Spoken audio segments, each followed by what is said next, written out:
संकष्टी चतुर्थी के दिन सुबह जल्दी उठकर स्नान कर लें और चाय पानी पिए बिना स्वच्छ वस्त्र धारण करके हाथ में जल लेकर गणेश जी के सामने व्रत करने का संकल्प लें।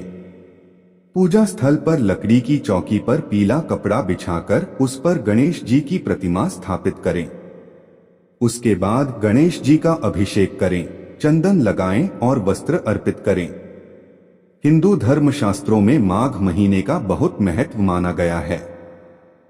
मान्यतानुसार माघ मास की कृष्ण पक्ष की चतुर्थी को संकष्टी गणेश चतुर्थी भी कहते हैं। इस दिन तिल चतुर्थी का व्रत किया जाता है। यह व्रत घर परिवार पर आ रही विपदा दूर करने में सक्षम है। इतना ही नहीं, यह व्रत रुके मांगलिक कार्य संपन्न करवाता है तथा भगवान श्री गणेश जीवन के सभी सुखों की प्राप्ति कराते हैं। संकष्टी चतुर्थी व्रत की पौराणिक गणेश कथा के अनुसार एक बार देवता कई विपदाओं में घिरे थे। तब वह मदद मांगने भगवान शिव के पास आए।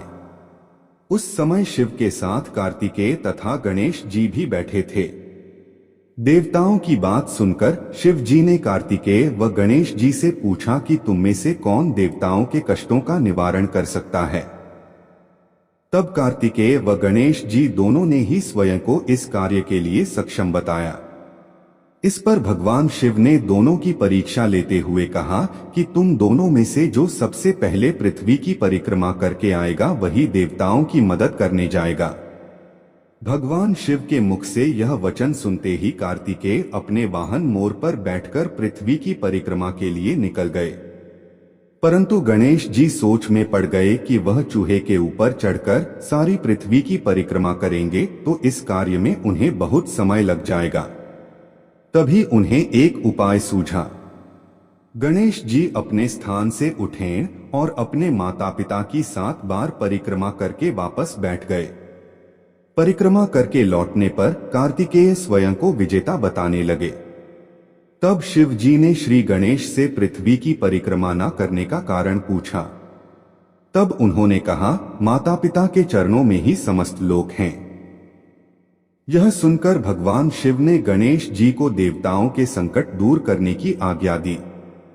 इस प्रकार शिव जी ने श्री गणेश को आशीर्वाद दिया कि चतुर्थी के दिन जो तुम्हारा पूजन करेगा और रात्रि में चंद्रमा को अर्घ्य देगा उसके तीनों ताप यानी दैहिक ताप, दैविक ताप तथा भौतिक ताप दूर होंगे।